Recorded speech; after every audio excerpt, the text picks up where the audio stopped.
Raisa ya?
Bismillahirrahmanirrahim. Assalamualaikum warahmatullahi wabarakatuh.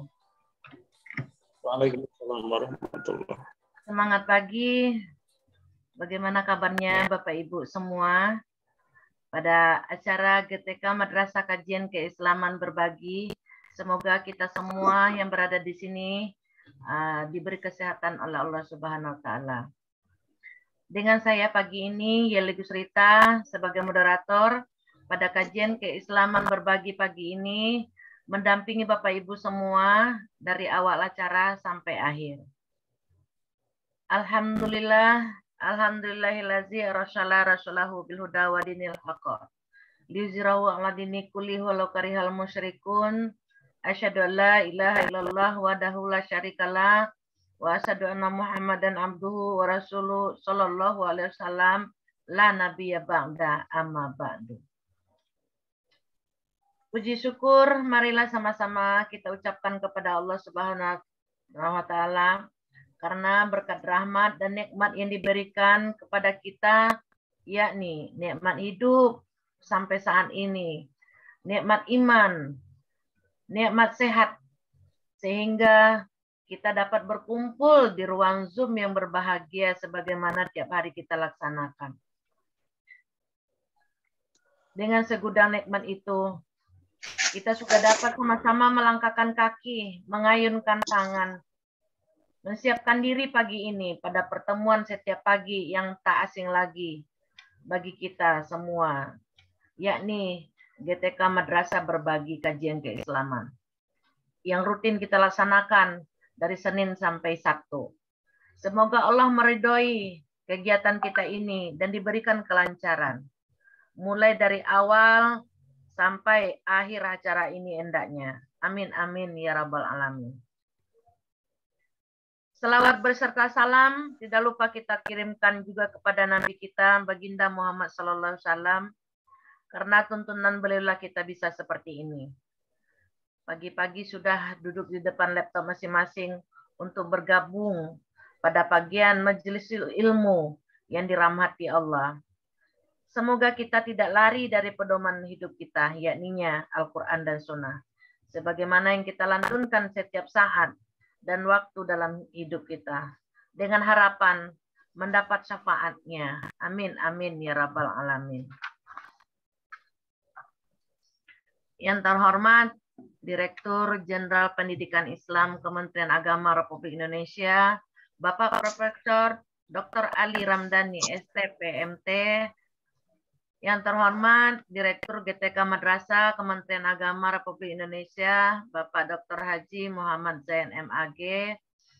Yang terhormat Kasubdit Bina MAK GTK Madrasah Kementerian Agama Republik Indonesia, Bapak Dr. Haji Anis Maskur MAG.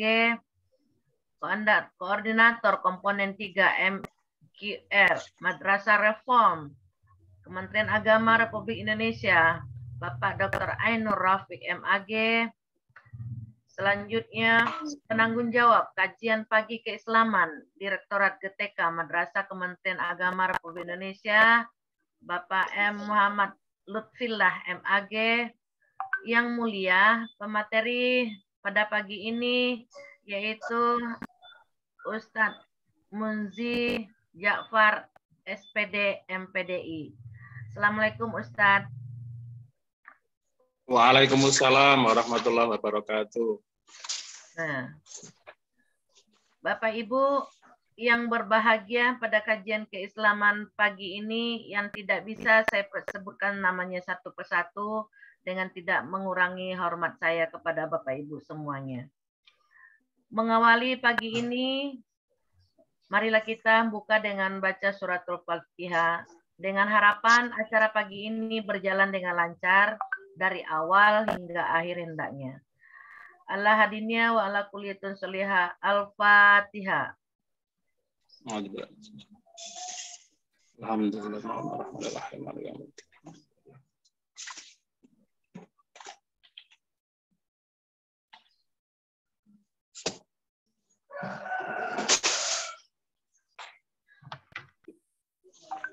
Masuki acara selanjutnya, izin Ustadz ya membacakan CV beliau, boleh kita sama-sama mendengarnya.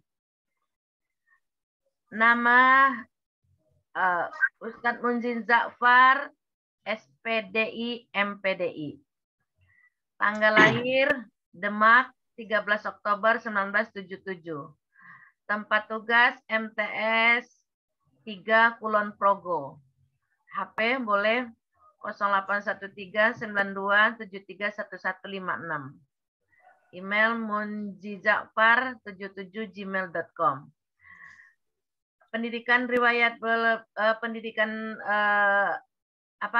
perguruan tinggi beliau ini langsung S1-nya UMS Surakarta, Jawa Tengah, yaitu Terbiah, Fakultas Terbiah PAI. Kemudian tahun 2014 S2 di UIN Sunan Kalijaga, Terbiah, PAI, UIN Sunan Kalijaga, Yogyakarta, yaitu Fakultas Terbiah PAI. Pengalaman mengajar beliau, pertama di MA Al-Islah Semarang, sebagai guru matematika, tahun 2019 sampai 2003. Kemudian MPIT, SMAIT Bina Umat. Bidang studi yang dipegang PAI dan Basyaraf, yaitu tahun 2003 sampai 2012. Berikut di MTS Negeri Wates, Guru Al-Quran Hadis 2010 sampai 2013. Kemudian di MAN 3 Kulon Progo, Al-Quran Hadis, mata pelajaran yang dipegang. Kemudian 2013 sampai 2017. Lanjut ke MAN 5 Sleman, bidang studi Al-Quran Hadis juga, dari tahun 2018 sampai 2021. Berikut di MTS 3 Kulon Progo, Al-Quran Hadis 2021 sampai sekarang. Nah, sekarang beliau menjabat sebagai kepala sekolah di sana. Betul ya Ustadz ya? Berhasil. Keren. Nanjaknya tinggi banget.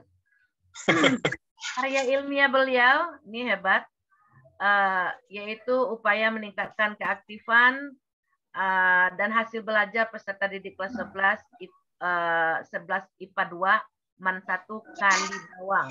Ada pembelajaran fikih. Ini banyak. Ya, 2017. Kemudian ada metode pembelajaran market tahun 2018. Kemudian ada lagi penerapan total quality 2018. Kemudian ada lagi modul pembelajaran tahfiz 2018, 2020, kemudian pembimbingan tahsin Quran 2020, Kemudian PTM peningkatkan kemampuan guru mendesain penilaian pembelajaran dengan mentoring kepala madrasah di MTS 3 Kulon Progo. Masya Allah 2021. Itulah karya ilmiah beliau, Bapak Ibu semua ya yang dirahmati Allah. Untuk pada kajian pagi ini dengan tema marilah kita berdoa. Semoga doa dalam kehidupan kita sehari-hari diterima oleh Allah.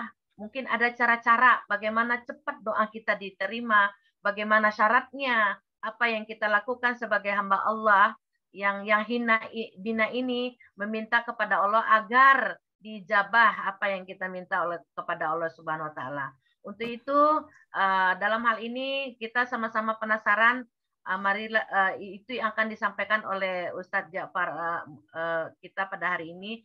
Kepada Ustadz diberikan waktu dan tempat sampai jam 6. Kepada Ustadz dipersilakan. Bismillahirrahmanirrahim. Assalamualaikum warahmatullahi wabarakatuh. Waalaikumsalam warahmatullahi wabarakatuh. Alhamdulillahirabbil alamin wa bihi nasta'inu ala umuri dunya waddin.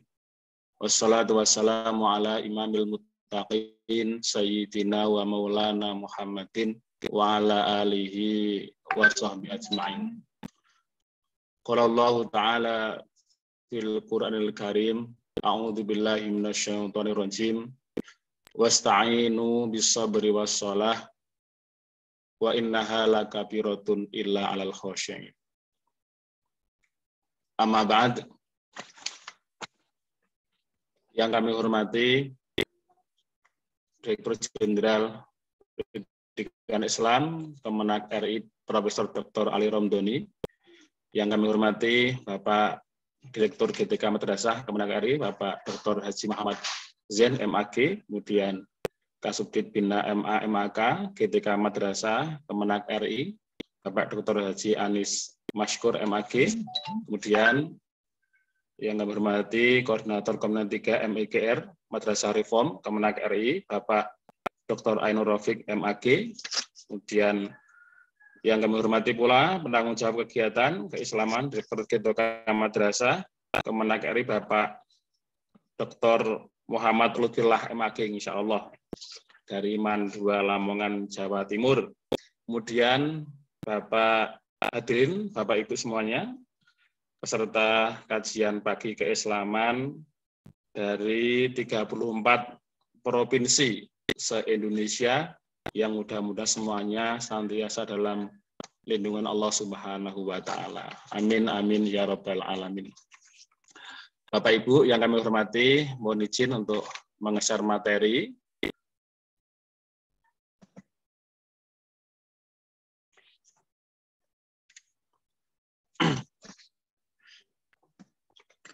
Untuk tema hari ini adalah tema kajian kita Bapak Ibu adalah upaya untuk menggapai khusyuk dalam sholat. Sebagaimana sabda Nabi kita Muhammad SAW,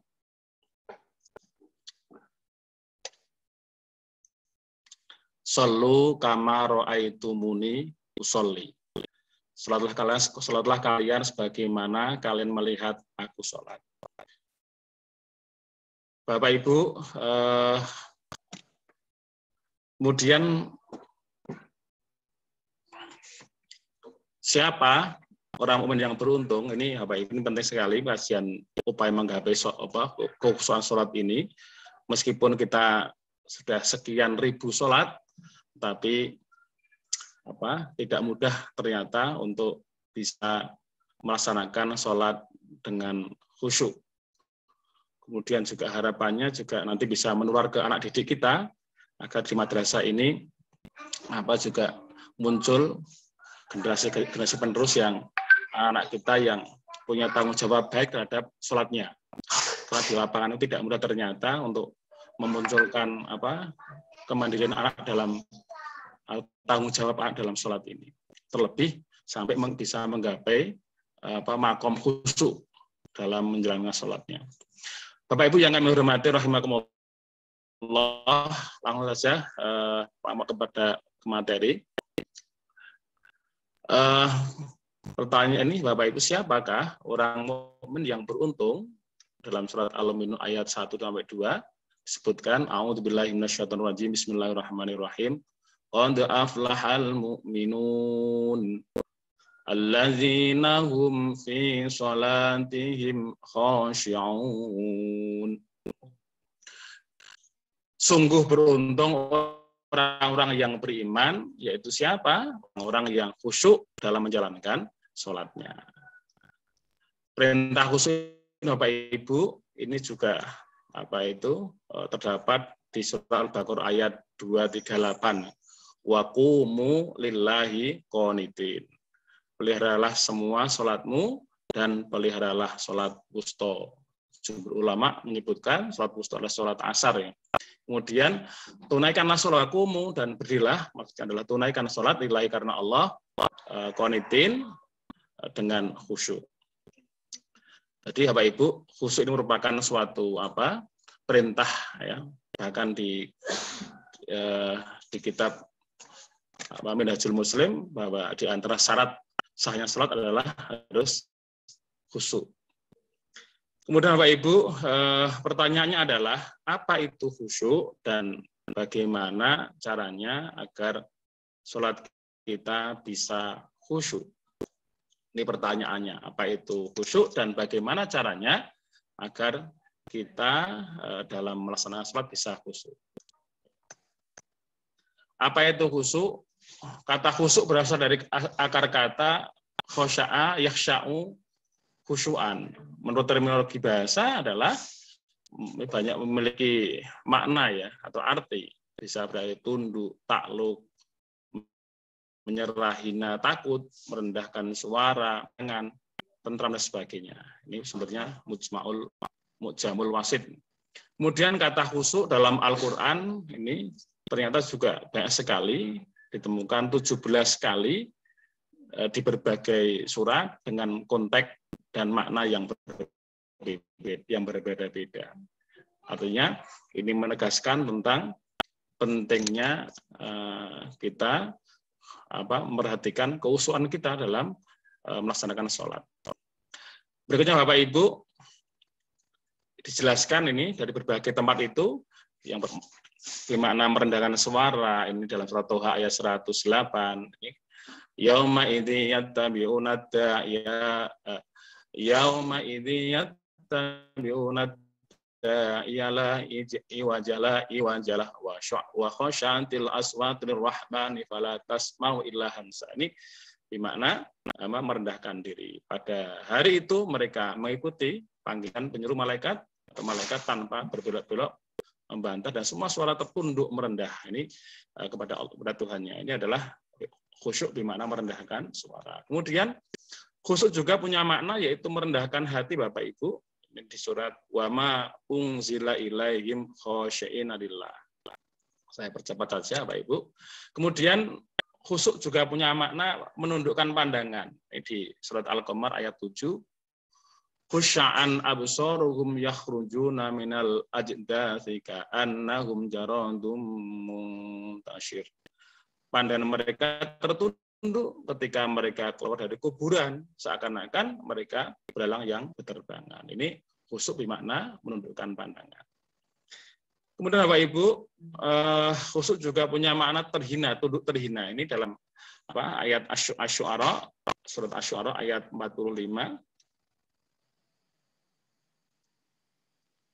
Wa tarahum yu'raduna 'alaiha khasyi'ina minadh-dhul khasyi'ina minadh-dhul yanzuruna min tarfin khafi wa qala alladziina aamanu innal khasirina alladziina khasiru anfusahum wa ahlihim yaumal qiyamah ala innadh zalimina fi 'adzabim muqim. Ini al-khusyuk di sini bermakna tunduk, ya, tunduk terhina, khasyi'ina minazul. Kemudian nih berbagai macam makna khusyuk yang terdapat dalam Al-Qur'an, tidak kita tayangkan semuanya, ya, menegaskan bahwa kata khusyuk ternyata di Al-Qur'an dicantumkan atau termuat di berbagai surat dengan berbagai bentuknya, kemudian juga punya arti yang berbeda-beda.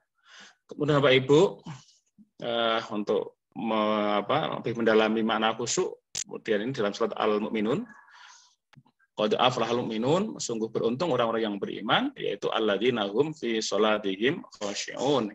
Ini dalam tafsirnya, kata khashi'un adalah, menurut tafsir Muyassar, adalah di antara sifat mereka adalah khusyuk di dalam sholatnya, yaitu hati mereka fokus di dalam sholat dan anggota tubuh mereka tenang. Kemudian dalam tafsir Jalalain juga disebutkan yang dimaksud khashi'un dalam ayat tersebut adalah yaitu orang-orang yang dalam sholatnya mereka merendahkan diri penuh perasaan kepada Allah Subhanahu wa Ta'ala. Ini kata khusyuk dalam konteks berdasarkan dengan surat. Kemudian Bapak Ibu, setelah kita memahami apa itu khusyuk dari segi teknologi dan juga penafsiran terkait dengan khusyuk dalam melaksanakan sholat, kemudian pertanyaan berikutnya adalah bagaimana caranya agar kita bisa khusyuk. Bapak Ibu, apakah suara saya jelas Bapak Ibu? Bu Yeli? Halo, jelas suara saya? Jelas, jelas Ustaz. Pak Nasir? Jelas. Oke. Berikutnya Bapak Ibu adalah bagaimana, ya terima kasih, takutnya ngantuk atau suara saya nggak masuk tadi Pak Nasir. Kemudian Bapak Ibu yang berikutnya adalah bagaimana caranya agar kita bisa sholat khusyuk. Ini berbagai pendapat ulama. Yang pertama adalah menurut Imam Ibnu Taimiyah dalam kitabnya Majmu'ul Fatawa, yaitu caranya berusaha memahami apa yang dikatakan dan dikerjakan, apa yang diucapkan ini dipahami, dan apa yang dikerjakan juga tahu filosofinya. Misalkan ketika apa itu maksudnya, hakikatnya, ketika kita sujud tahu bahwa ketika sujud adalah bentuk penghambaan diri, kemudian kita merasa kecil di hadapan Allah, gitu ya. Kemudian berpikir tenang, berpikir tentang bacaan. Ini juga ketika baca Allahu Akbar, kemudian doa-doa yang lain, itu adalah apa itu kita renungkan arti bacaannya, atau kita angen-angen dari bacaan kita. Kemudian zikir dan doa dalam sholat, di dalam sholatnya. Seakan-akan bahwa Allah ini adalah konsep pesan ya, amrudallah ankatahu wa ilam tahu fa innahu yaraka, yaitu ketika dia sholat beribadah seakan melihat Allah, dan jika dia tidak bisa merasa bahwa Allah hadir di hadapannya, maka cukuplah meyakini bahwa Allah melihat dia sholat, sehingga dengan demikian maka sholatnya betul-betul bersungguh-sungguh karena disaksikan oleh Allah Subhanahu wa Ta'ala. Yang kedua, menurut Imam Ibnu Taimiyah adalah menghilangkan segala sesuatu yang dapat mengganggu kekhusyuan sholat. Misalkan depan kita ada yang sholat di depan kita, misalkan ada yang pakai kaos yang banyak tulisannya, ya jangan kita baca. Ataupun juga ketika mau sholat kemudian kebelet, ya mau ke belakang ya ke belakang dulu. Lebih utama ke belakang dulu daripada mengerjakan sholat karena kondisi darurat.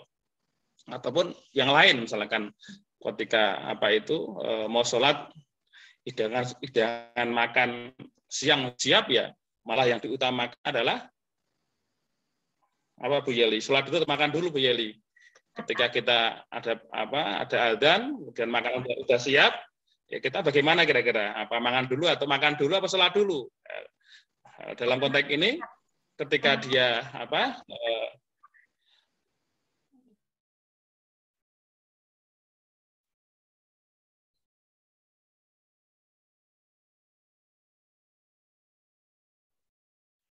suaranya ter-unmute, Ustaz. Ustaz, suaranya Ustaz. Unmute. Ya, unmute Ustaz.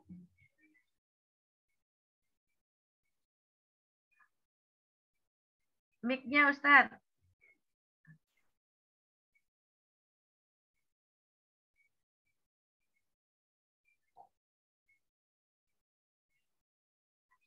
Ini. Ya, Bapak Ibu. Bisa masuk nggih? Jadi Ya. Bapak Ibu, menurut apa itu Ibnu Taimiyah yaitu menghilangkan segala sesuatu, segala hal yang dapat mengganggu kekhusyuan sholat kita. Jadi ketika kita apa itu sholat, apa kita lapar, haus minum dulu. Di apa itu dalam konteks ini bahkan ketika apa hidangan sudah siap makan siang, maka anjurannya adalah makan dulu, gitu kan. Ini sebagai apa upaya agar kita bisa masuk dalam menjalankan sholat itu. Kecuali ketika kondisi kenyang ya, zuhur apa kondisi masih enggak terganggu dan usah perut ya silakan sholat dulu monggo. Kalau saya biasanya kalau di pediklat ya apa makan dulu gitu ya, enggak kebagian gitu. Bapak Ibu yang kami hormati, ini adalah konsep yang ditawarkan oleh apa itu cara menggapai sholat yang ditawarkan oleh Imam Ibnu Taimiyah dalam kitab Majmu'ul Fatawa. Kemudian Bapak Ibu, ini juga ada pendapat yang lain tentang bagaimana cara menggapai sholat khusyuk. Ini dari merujuk pendapat Syekh Muhammad bin Shalih dalam bukunya 33 Sababan lil khusyuk fi sholat ini ya, dan Syekh Sa'ad Yusuf nih dalam kitabnya Sahih wa Shayya ar-Rasul lin Nisa. Ini ada tip-tip yang bisa kita lakukan agar kita bisa khusyuk dalam sholat kita. Yang pertama adalah persiapan yang baik ya Pak Ibu. Kita dianjurkan mempersiapkan diri sebelum sholat. Misalnya waktunya subuh itu katakanlah jam 4:10, yang pada kita setengah 4 sudah standby atau siap. Ini juga upaya untuk apa? Untuk bisa apa menggapai suatu khusyuk dan enggak tergesa-gesa. Bahkan dalam apa hadis Nabi adalah larangan untuk terburu-buru menuju masjid. Dalam hadis yang diriwayatkan oleh Abu Hurairah radhiyallahu an, qala Nabi sallallahu alaihi wasallam, "Idza sami'tum al-iqamah famshu ila sholat." Ketika kalian mendengar iqamah, maka segeralah menuju masjid untuk sholat. Wa alaikum bisakinah, maka wajib bagi kalian untuk ya dengan tenang, wal waqor, dengan khusyuk, wala tusrif, dan jangan cepat-cepat. Fama adraktum fasallu, dan apa gerakan imam yang kalian dapati maka ikutilah. Kemudian wa ma fatakum fa'atimu, dan jika ada sedangkan gerakan yang luput tidak kalian jumpai dari imam ya maka sempurnakanlah. Hadis rawahul Bukhari wa Muslim. Ini menandakan bahwa kita tidak perlu apa itu sampai lari-lari ya, biar tidak ketinggalan jamaah. Ini menegaskan bahwa ketika dalam mendatangi masjid ya memang harus dengan persiapan sehingga tidak terburu-buru, dia tidak tertinggal apa jumlah rakaatnya ataupun tidak ketinggalan imam. Dan tidak ketinggal ya harusnya ya dipersiapkan lebih dini sehingga nanti tidak keburu-buru ketika apa iqamah dikumandangkan baru kita ke masjid. Bapak Ibu, ini adalah persiapan yang baik, ini perlu dipersiapkan dalam rangka untuk apa itu menggapai sholat khusyuk. Kemudian juga ada hadis yang lain juga bagaimana agar kita bisa menyempurnakan wudhu ini. Misalnya ada hadis menyebutkan ini juga mengisyaratkan tentang persiapan yang baik. Ma min imri'in muslimin tahdurhu sholatun maktubatun fayuhsinu wudu'aha wa khusyu'aha wa ruku'aha illa kanat kafarah lima qablaha minadz dzunub ma lam tu'takabirah. Ini juga menegaskan bahwa apa itu tidak ada seorang muslim yang mendatangi apa salat maktubah kemudian dia membaguskan wudunya kemudian dia khusyuk dalam menjalankan salatnya merupakan bagian dari atau utamanya adalah bisa melebur dosa-dosa kita. Ini juga mengisyaratkan kepada kita bahwa di antara persiapan wudu, persiapan sholat khusyuk adalah dengan membaguskan wudu kita. Bahkan ada apa hadis Nabi yang juga menegaskan bahwa miftahus sholat at-tahur, kuncinya sholat adalah bersuci. Sebagai pembuka sholat adalah bersuci.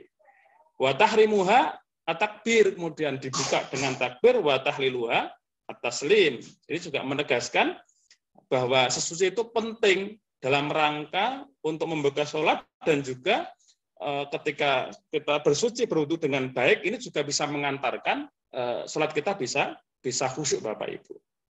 Ini pentingnya persiapan yang baik. Kemudian Bapak Ibu adalah tumakninah, bersikap tenang dalam melaksanakannya. Jadi ini adalah artinya tidak terburu-buru dalam menuju masjid misalkan. Ini tenang ya. Kemudian yang ketiga adalah mengingat mati dalam sholat. Ini sebagaimana nasihat Rasulullah pada Abu Ayyub radhiyallahu an. Ini beliau menasihatkan, idza qumta fi sholatika fasholli sholatan muwaddi. Jika kamu berdiri untuk menunaikan sholat, maka sholatlah sebagai seakan-akan sholat itu adalah sholat perpisahan. Rawahu Ahmad. Ini juga insya Allah kalau kita sholat, kemudian bahwa kita menganggap bahwa sholat yang kita lakukan itu adalah sholat perpisahan, sholat yang terakhir, begitu, insya Allah kita bisa lebih menghayati, lebih hadir jiwa kita dalam sholat, karena menganggap bahwa sholat yang kita lakukan itu adalah sholat yang pamungkas, yang terakhir, sehingga kita harus bersungguh-sungguh dalam melaksanakannya. Kemudian yang keempat adalah membaca dengan tartil dan penuh penghayatan, Bapak Ibu. Membaca dengan tartil dan penuh penghayatan ini juga membantu kita agar lebih khusyuk, karena dengan membaca yang tartil kita bisa menghayati arti kandungan bacaan kita. Kemudian Bapak Ibu yang kelima adalah menjauhi sesuatu yang dapat mengganggu konsentrasi. Tadi sudah saya terangkan sebelumnya. Yang keenam adalah mengarahkan pandangan ke tempat sujud. Ini juga upaya untuk menggapai kekhusyuan. Bahkan makruh hukumnya ketika kita sholat, kemudian pandangan kita melihat ke atas atau ke samping atau tolah-tolah, itu malah hukumnya makruh. Malah kalau kebanyakan malah bisa membatalkan sholat kita. Ini salah satu upaya yang bisa kita lakukan agar kita bisa khusyuk dalam sholat adalah pandangan kita senantiasa tertuju kepada tempat sujud. Kemudian Bapak Ibu, ini ada konsep sholat menurut Al-Ghazali dalam kitab Ihya Ulumuddin. Ini juga ada tip-tip agar kita bisa khusyuk dalam menjalankan sholat kita. Yang pertama adalah hudurul qalbi fi sholat. Hadirnya hati kita dalam sholat kita. Ini penting sekali ya Bapak Ibu. Ketika kita sholat hendaknya hatinya kita hadir. Kemudian yang kedua adalah paham apa yang dibaca. Fahmu ma quri'a. Memahami apa yang kita baca. Dalam surat Muhammad ayat 24, Allah memberikan sindiran kepada kita, afala yatadabbarunal Qur'an am ala qulubin aqfaluha. Yang artinya, tidakkah mereka merenungkan Al-Qur'an, tidakkah mereka memikirkan Al-Qur'an, menghayati kandungannya, ataukah hati mereka sudah terkunci atau tertutup ketika Quran dibaca malah ngalamun misalkan. Ini juga mengurangi kekhusyuan salat kita. Jadi makanya kita berupaya ketika kita membaca Fatihah, membaca surat-suratan ataupun juga membaca doa-doa dalam salat kita, hendaknya kita paham apa maksud dari bacaan kita. Ini juga membantu kita agar bisa terus konsentrasi, fokus, dan khusyuk dalam sholat kita. Yang berikutnya adalah sholat sebagai bentuk pengagungan hamba kepada Rabb-nya. Ini silakan ketika sujud Bapak Ibu, ketika kita sujud, maka kita di hadapan Allah merasa hina, kemudian Allah yang maha besar, kemudian tidak ada kesombongan yang layak kita banggakan. Maka itu adalah insya Allah kalau seperti ini sholat kita akan bisa khusyuk, karena sebagai bentuk pengagungan hamba kepada Rabb-nya ketika sujud misalkan. Ini insya Allah membantu kita bahwa sholat itu adalah sebagai bentuk pengagungan kepada Rabb kita, Allah Subhanahu wa taala. Kemudian berikutnya adalah Bapak Ibu, hadirnya sifat khauf dan roja dalam sholat kita. Apa arti harap? Roja adalah harap, berharap. Apa harapan kita? Kita ketika sholat harus punya harapan. Apa harapannya? harapannya adalah agar salat kita ini diterima Allah Subhanahu wa taala. Dan takut jika tertolak ibadah kita percuma, tidak diterima Allah Subhanahu wa taala. Ada semacam rasa cemas khawatir apabila ibadah kita tidak diterima oleh Allah Subhanahu wa taala. Kemudian yang berikutnya Bapak Ibu adalah hadirnya malu dalam salat, malu, haya. Apa arti malu di sini Bapak Ibu? Malu di sini adalah merasa bahwa ibadah kita belum seberapa, ketaatan kita belum seberapa dibandingkan dengan kenikmatan yang Allah berikan, anugerah yang Allah berikan tidak sebanding dengan ketaatan kita, ibadah kita kepada Allah Subhanahu wa taala. Sehingga muncul dari malu ini muncul sifat kesungguhan sholat kita. Karena kita merasa malu bahwa kebaikan kita belum seberapa jika dibandingkan dengan banyaknya kebaikan yang Allah berikan kepada kita. Bapak Ibu, itu adalah berbagai pendapat ulama tentang ataupun cara-cara agar kita bisa khusyuk dalam sholat kita. Ini sudah jam 6.04 Bapak Ibu. Baik, saya percaya Bapak Ibu, kemudian keutamaan khusyuk adalah ibadah kita, ibadah menjadi ringan. Karena apa Bapak Ibu? Karena ketika kita khusyuk, maka yang ada kerinduan Bapak Ibu. Dengan sholat maka kita rindu, bukan beban. Ketika kita sudah merasa butuh dengan sholat, maka kita akan merasa ringan. Karena sholat itu kita anggap sebagai adalah wahana untuk bermunajat kepada Allah, bahkan juga sebagai mi'rajul mu'min as-sholatu, mi'rajul mu'min sebagai wahana rekreasi kita, sarana kita rekreasi menghadap Allah Subhanahu wa taala. Wasta'inu bis-sabri was-shalah wa innaha lakabiratun illa 'alal khashi'in. Dan mintalah kalian dengan sarana sabar dan sholat, karena sesungguhnya sholat itu berat bagi orang-orang yang, kecuali bagi orang yang khusyuk. Ini juga menegaskan ketika kita memahami hakikat kita sholat sebagai wahana rekreasi ruhiyah kita ataupun juga hati kita, maka kita akan merasa ringan dalam melaksanakannya. Bukan sebaliknya, malah beban ya. Ini karena kita merasa bahwa sholat itu kita butuhkan. Yang kedua Pak Ibu adalah dikabulkannya doa. Kalau dia merasa dekat dengan Allah, maka ketika sholat maka dia bisa berkomunikasi, kemudian doa-doanya insya Allah dikabulkan Allah Subhanahu wa taala. Kemudian juga mendapatkan amanah Allah Subhanahu wa taala, dan juga yang terakhir adalah sebagai pewaris surga Firdaus, sebagaimana yang Allah janjikan dalam surat Al-Mu'minun ayat 11 ya. Walladzi nayarithunal firdaus hum fiha khalidun. Ulaika humul warithun alladzi nayarithunal firdaus hum fiha khalidun. Ini juga janji Allah bagi siapa? Bagi orang yang khusyuk dalam menjalankan sholatnya. Bapak Ibu, saya kira cukup untuk materi pagi ini. Setelah itu nanti kita sharing, mendalami, barangkali ada hal-hal yang perlu dipertajam, perlu diperjelas. Ini sifatnya sharing saja, karena saya tahu yang hadir di sini adalah para ahli fikih, fuqaha, orang-orang hebat-hebat semuanya. Saya kira kita bisa sharing bagaimana kita lebih operasional dalam menerapkan berbagai tawaran konsep yang ditawarkan oleh para ulama ini, sehingga bisa kita ijawantahkan dalam kehidupan sehari-hari. Bapak Ibu, saya kira itu. Bu Yali, halo.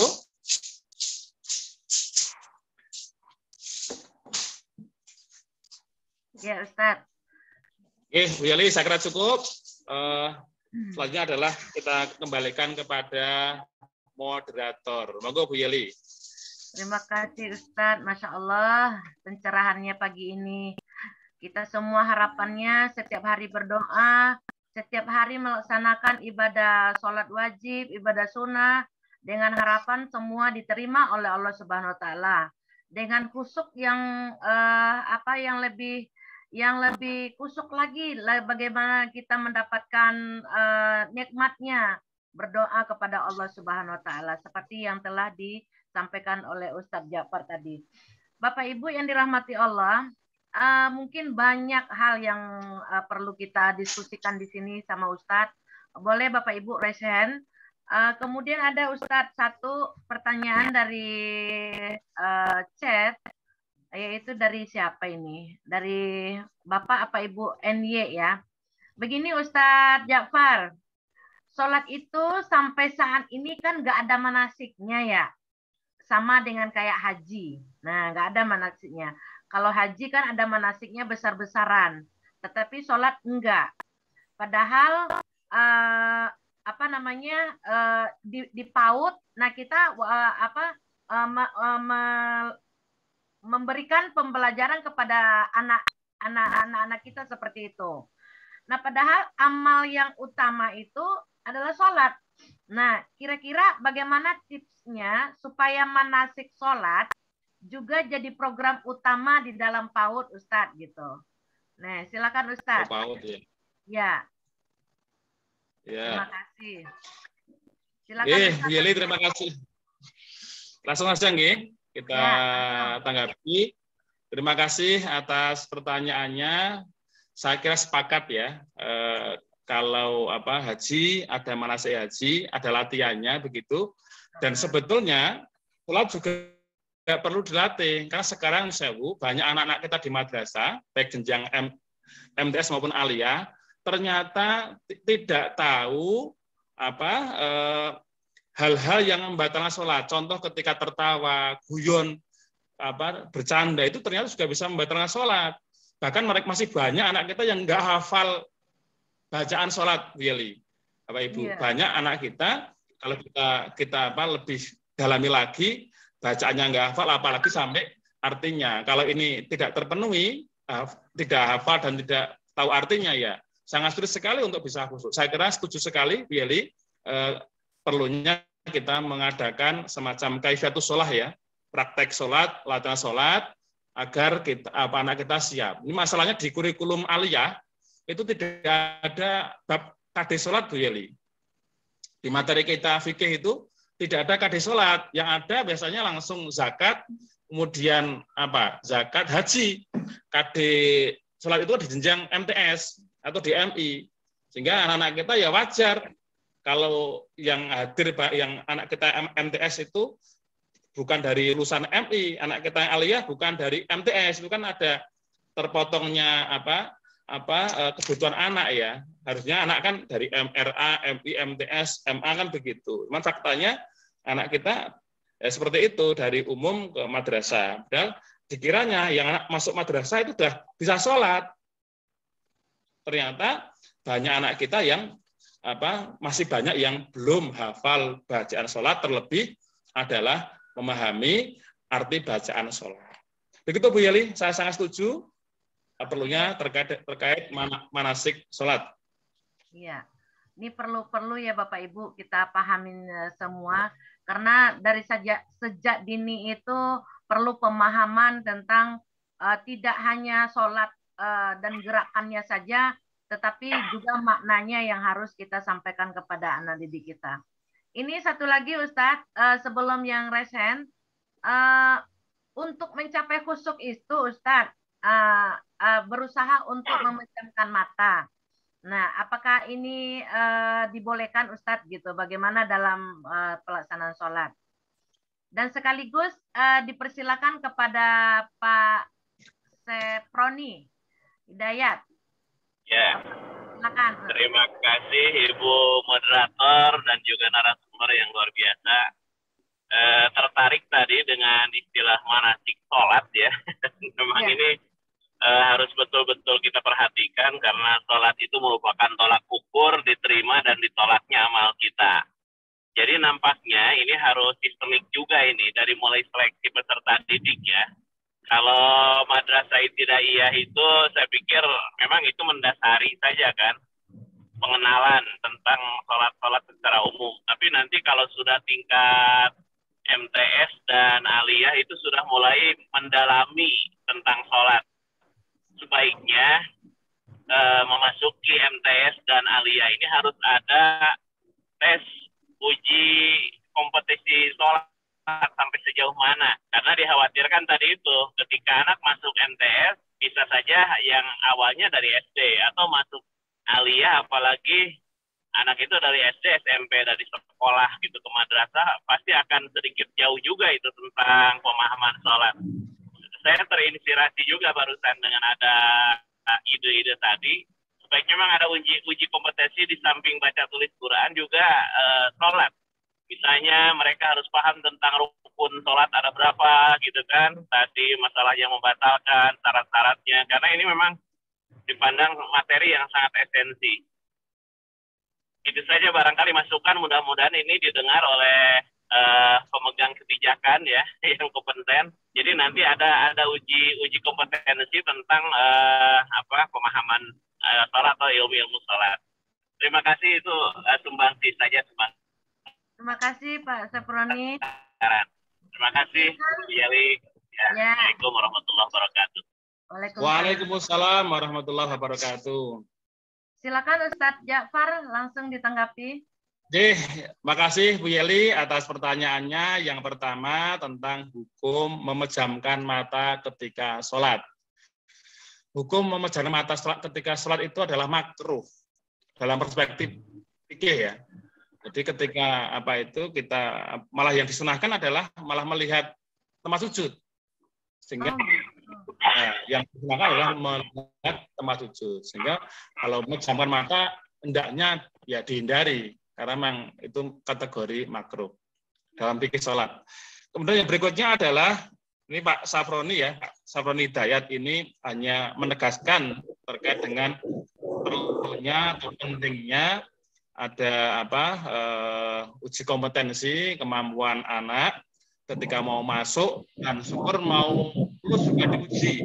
Jadi nanti betul ada penjaminan mutu bahwa anak yang lulus di madrasah itu dijamin bisa sholat dengan benar, memahami rukun, sunnah, kemudian hal-hal yang makruh dan hal-hal yang membatalkan sholat kita. Itu saya kira. Oke. Suaranya Ustadz nggak kedengaran. Mic-nya mic. Baik, untuk Pak Safroni, saya sangat setuju dengan usul panjenengan, yaitu terkait dengan perlunya uji kompetensi siswa ketika masuk madrasah. Dan harapan nanti terpetakan mana anak yang belum bisa sholat, belum bisa baca sholat, atau belum bisa sholat, nanti harapannya ada pembinaan. Dan nanti bahkan ketika mau lulus sudah diuji kompetensinya sebagai jaminan mutu bahwa setelah lulus dari madrasah itu anak dijamin bisa sholat dengan baik. Itu saya kira Pak Sabroni, saya sangat setuju terkait dengan uji kompetensi ketika masuk madrasah dan juga harus diimbangi dengan ketika mau lulus juga kita uji apakah sudah betul ada peningkatan, memang belum ya harus ada treatment pembinaan agar anak kita alumni madrasah ini siap bisa terjun di madrasah di masyarakat sebagai penggerak untuk bisa menebar kebaikan dalam hal dalam memberikan pemahaman pada masyarakat tentang katakanlah bagaimana sholat yang benar. Ini memang perlu sekali sebagai penjamin mutu untuk kualitas anak didik kita. Itu saya kira Bu Yeli. Oke, ada Ustadz nih pertanyaan terakhir dari Bapak Ali Firmana dari Mankota Waringin.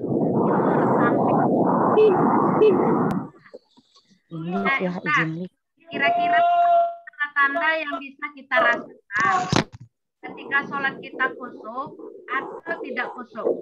Nah itu. Sekaligus Ustadz ditanggapi sekalian closing statement pada acara ini kepada Ustadz dipersilakan.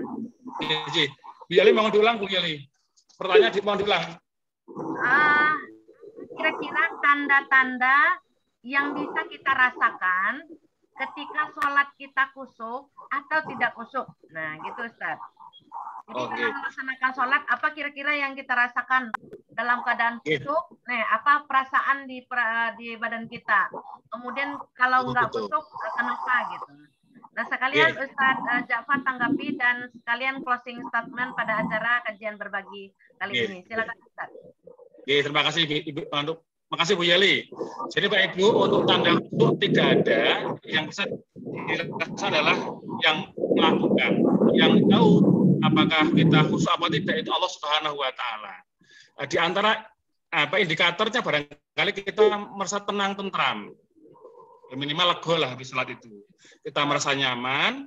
Setelah kita punya masalah, kita curhatnya ke Allah. Nabi itu ketika punya masalah ke Allah, salat atau ngaji gitu kan. Maka sebagai pelipur laranya adalah medianya adalah salat. As-salatu mi'rajul mukminin.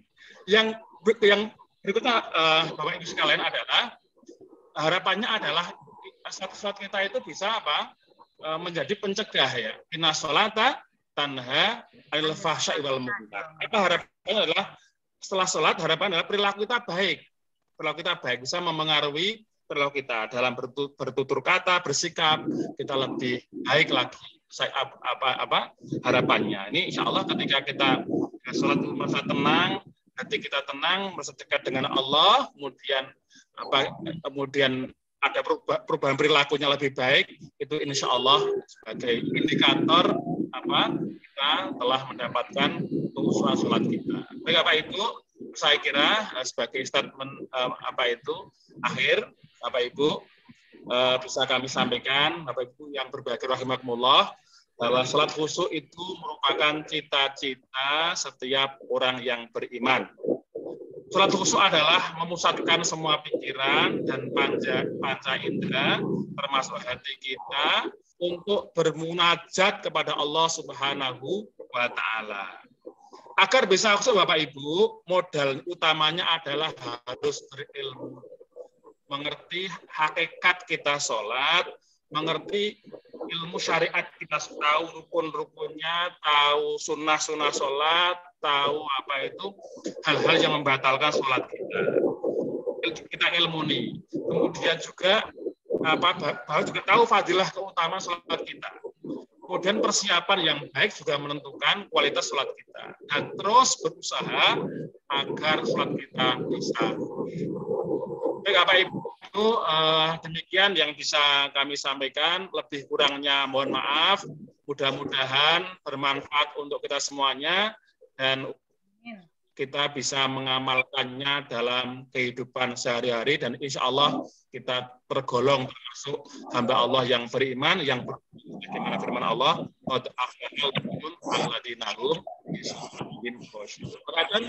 Bu Yeli, Bapak sekalian, mohon maaf segala khilaf. Billahi taufiq wal hidayah. Wassalamualaikum warahmatullahi wabarakatuh. Allah, terima kasih Ustadz atas kajian pagi hari ini. Semoga kita semua Bapak Ibu yang dirahmati Allah pada kajian berbagi hari ini. Sebelumnya kita tidak khusyuk dalam melaksanakan ibadah ibadah wajib. Semoga mulai hari ini kita khusyuk menghadap Allah Subhanahu wa taala untuk menyampaikan keluh kesah kita. Bukan ke orang lain yang kita sampaikan keluh kesah kita, hanyalah kepada Allah dengan khusyuk.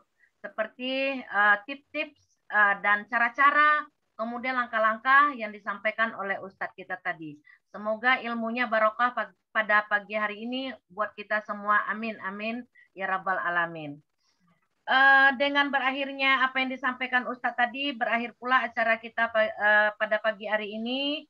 Sekian dari saya sebagai moderator dan Bapak Nasihin sebagai host. Mohon undur diri, mohon maaf atas segala salah dan khilaf, kekurangannya pada penyampaian, pada pelaksanaan hari ini.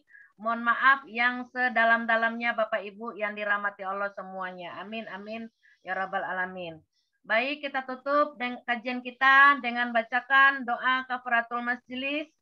Subhanakallahumma wa bihamdika asyhadu an la ilaha illa anta astaghfiruka wa atubu ilaik. Akhirul kalam. Wassalamualaikum warahmatullahi wabarakatuh. Waalaikumsalam warahmatullahi wabarakatuh.